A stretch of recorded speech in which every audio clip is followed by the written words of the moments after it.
Yo guys, welcome back to a brand new video. Today we're taking a look at Hades, the king of Underworld. He's a part of the Olympus Epic Quest Deluxe pack, and while most of the characters in the Epic Quest were pretty underwhelming, Hades caught my eye. So yeah, in this video we're gonna be testing him out in PvE. We're gonna be testing him out at tier 380 in PvE, and eventually we're gonna be tier 4ing him by the end of the video. So this is what his build looks like at tier 380. I picked up a 4-star artifact from the event quest selector. I think this artifact selector is one of the best in a while because of so many good characters. But yeah, I also have a mighty CTP of competition on him, and that completes his build. Now before we go into our testing, I want to take a look at his rotation. The recommended rotation is 6 cancel, 5 cancel, 4 cancel, 1 cancel, 3. Everything cancels into 3 and it makes him very easy to use, and you get about 100 hits every rotation. You can start off with the second skill as well, but it doesn't really make a difference, so you can just skip that because it doesn't really help load up the tier 3 any quicker. But yeah, with that being said, we can now finally get into our testing. This is where we're going to be keeping our scores, and yeah, we're going to be starting off with World Boss Legends, stage 19 of Kang. Now initially I did plan on doing a higher stage of Kang, however after a couple runs I got tired of dying so many times, so I just decided to do an easier stage and I picked this stage. His kit is primarily oriented towards dealing as much damage as possible, so yeah, his survivability is not the best. However, given how good his damage is, even from his tier 3 level 80 showing, I'm honestly expecting him to perform a lot better at tier 4. So he does also have a self-lead 60% flame damage, which is actually insane, and it helps his damage output massively. But yeah, we're near the end of this run, and it seems like we're gonna be ending with over 3 minutes on the clock. That's insane for a tier 380 character with no uniform. That ends our first run, and we finally have our first score on the board. So yeah, moving forward, we're going to be going into Alliance Battle Extreme. This is where I'm most excited to use him. He qualifies for 2 days of Alliance Battle Extreme, both being the same restriction Universal Villain. I don't think I'm going to be using him in Alliance Battle Extreme because he qualifies for the same days as Mephisto, and Mephisto is my highest scorer.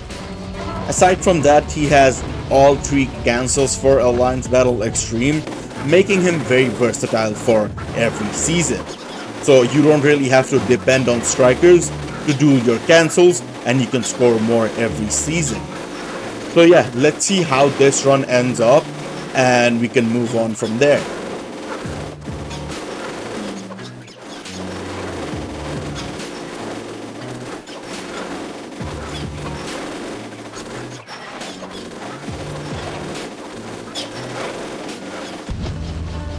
We're near the end of the run, and this is actually very impressive for a tier 380 character.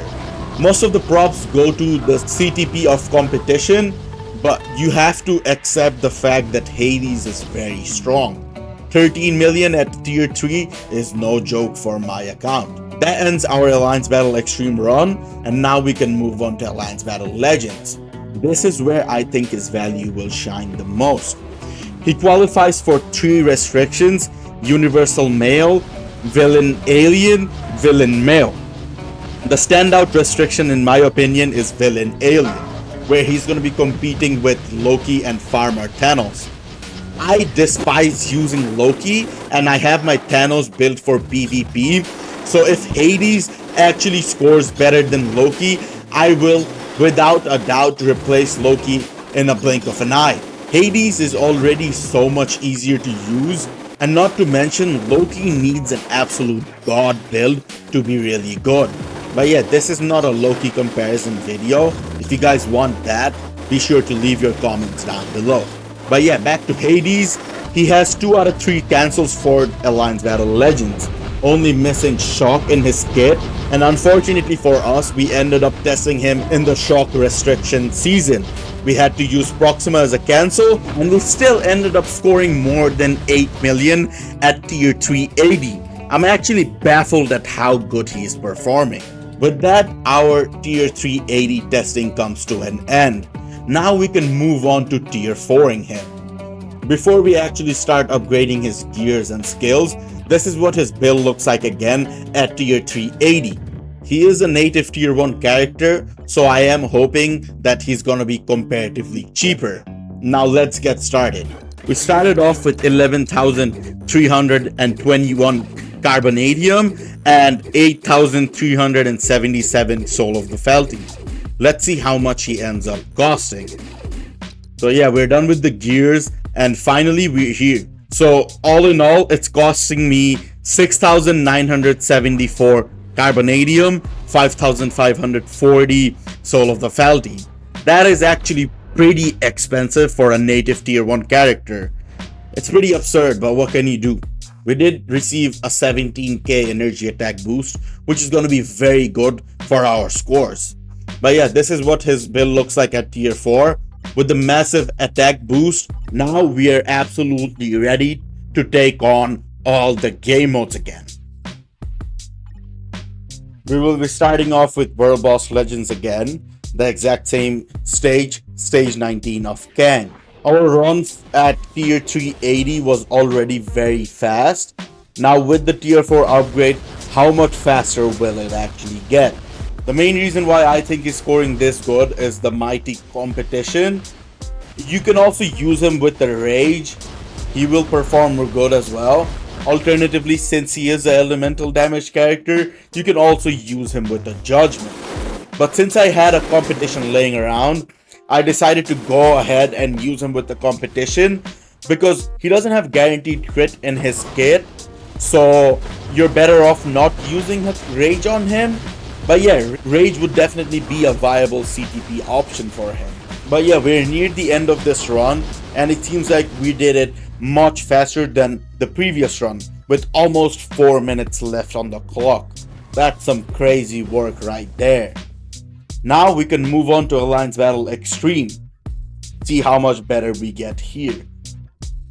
Already at Tier 380, he was scoring 13 million.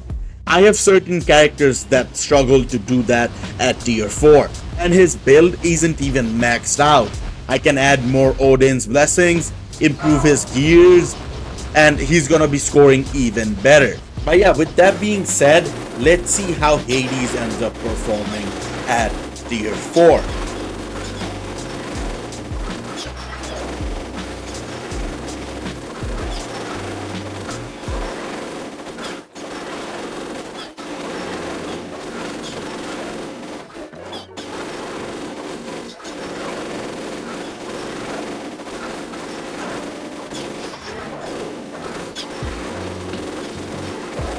With some time left on the clock, we already crossed the 15 million mark. I'll take it. I was hoping for him to perform a little bit better, but we see a significant improvement and we end up falling marginally short of 16 million. We have room to improve, but we'll absolutely take it. Moving forward, we're going into Alliance Battle Legends. I'm hoping his improvement is the most here, because realistically I'm gonna be using him in Alliance Battle Legends the most, in place of Loki. Now, with him being at Tier 4, he can utilize strikers. I can use my strikers for the cancels, which is gonna improve my score massively. Not to mention, Miles Morales is a very good striker anyways, so it's gonna help my score even more. So yeah, let's see how we end this run.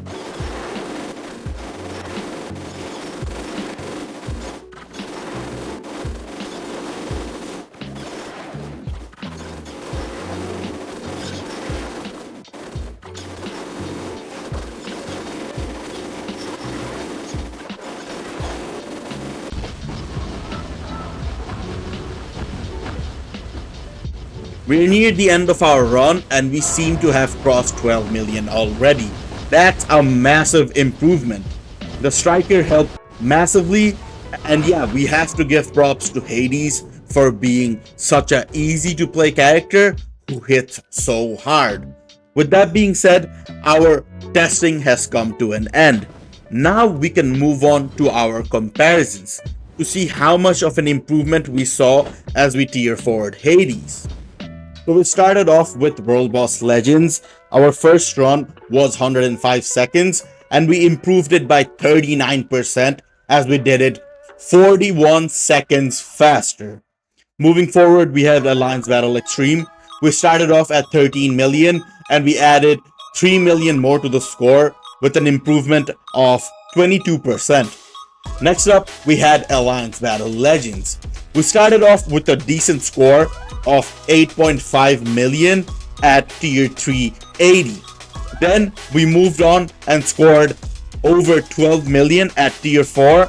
We saw an addition of 3.9 million in the score, which is equivalent to 46% improvement. Honestly, that was one of the craziest comparisons I had in a long time.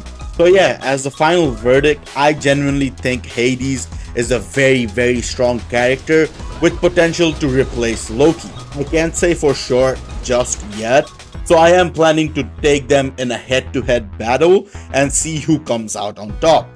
So yeah, stay tuned for that video. As it stands, Hades, again, he's a strong character, but the price tag that he comes at, 6,600 crystals for the deluxe pack, I honestly don't think it's worth it for most of you guys. Even though he qualifies for 5 restrictions in Alliance Battle, I still think most of the restrictions are occupied by better characters and characters that have been out for a long time. The only place where he's gonna be competitive is the villain alien restriction, and if you already have Loki built, I wouldn't really recommend you going for a character that costs 6,600 crystals for only one restriction. So yeah, it depends on your progress if you should build Hades. I'll leave it up to you guys as judgment to decide for yourself. But yeah, that is the end of this video. Let me know what you guys think, and if this video was helpful for you guys, be sure to leave a like and subscribe for more videos like this. That's it for me, guys. Have a great one. Peace.